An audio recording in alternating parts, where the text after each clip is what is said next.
já dissemos mais de uma vez, o desaparecimento misterioso de documentos dos arquivos é recorrente na história de Macau. Estou-me a lembrar da rica biblioteca do Colégio de São Paulo, que se esfumou na sequência da expulsão dos jesuítas pelo Marquês de Pombal.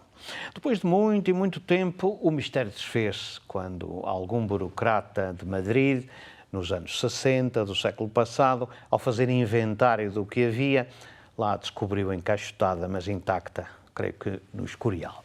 Isto depois de ter sido enviada secretamente de Macau para Manila, depois provavelmente para o México, até arribar finalmente aos arquivos monásticos da capital espanhola. Aliás, a este propósito, recordo também o que escrevia Monsenhor Manuel Teixeira, afirmando que em Macau a formiga branca costumava ser normalmente chamada à responsabilidade sempre que desapareciam livros, documentos, pinturas ou gravuras sem justificação plausível. Bom, outro desaparecimento histórico foi o da meticulosa coleção de documentos da história de Macau feita pelo bispo Dom Joaquim de Sousa Saraiva. Veio para Macau a caminho de Pequim, diocese de que deveria tomar posse, mas que nunca ocupou devido à expulsão dos missionários católicos da China, na sequência da questão dos ritos em finais do século XVIII. Dom Joaquim acabaria por não passar de Macau, aqui ficando à espera de uma autorização de Pequim, que nunca viria, e aqui morreu, novo, depois de muita tribulação religiosa e política também. Durante essa longa espera, dedicou-se com santa paciência, diria eu, a arrumar, transcrever os assuntos de Macau desde os primórdios, que ganhavam bolor e apodreciam nos armários do Paço e do Leal Senado. A isto dedicou 13 longos anos, entre 1805 e 1818. Ora bem, todo esse trabalho disponibilizou o bispo ao historiador sueco Anders Ljungstedt, que dele se serviu para fazer a sua história de Macau. Aliás, Ljungstedt seria o primeiro a fazer uma história da colónia portuguesa da China. Mas em vez de ter sido louvado por isso, acabaria severamente criticado por duas coisas. Uma, por ter dito que a legitimidade da ocupação de Macau pelos portugueses era duvidosa. A outra, por alegadamente ter desencaminhado os documentos que o seu amigo Dom Joaquim tão generosamente lhe tinha facultado. E a verdade era essa mesma. Os documentos, tão meticulosamente organizados pelo bispo, levaram verdadeiro sumiço.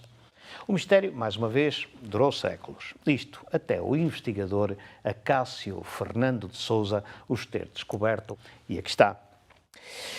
Acácio Fernando de Sousa, Dom Joaquim de Sousa Saraiva, a contribuição para a história de Macau. Fundação Macau, Estudos Orientais. A história do desaparecimento e do inopinado reaparecimento dos manuscritos transcritos e preservados ao longo dos tais 14 penosos anos pelo bispo de Pequim, enquanto esperava em Macau a autorização para seguir para a capital do Império do Meio. E como aqui se diz, Dom Joaquim de Sousa Saraiva pode considerar-se ainda assim um marco da história das missões portuguesas na China e do patrioado português do Oriente. O último bispo consagrado de Pequim virou a última página da diocese, pondo a claro a teia de interesses contraditórios que se moviam à sua volta.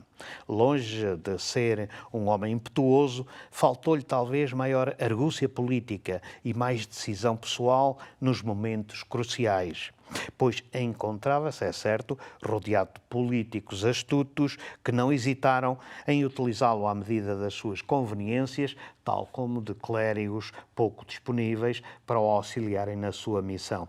Todavia, os seus dotes de professor perduraram na memória do Colégio de São José de Macau e, acima de tudo, venceu o tempo, o valioso contributo prestado à historiografia deste território.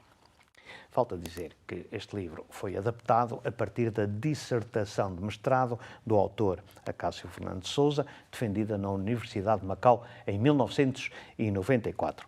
Este livro, editado pela Fundação Macau e inserido na coleção de estudos orientais, preenche uma lacuna até então em aberto, sendo por isso, mas não só, obra que vale a pena ler.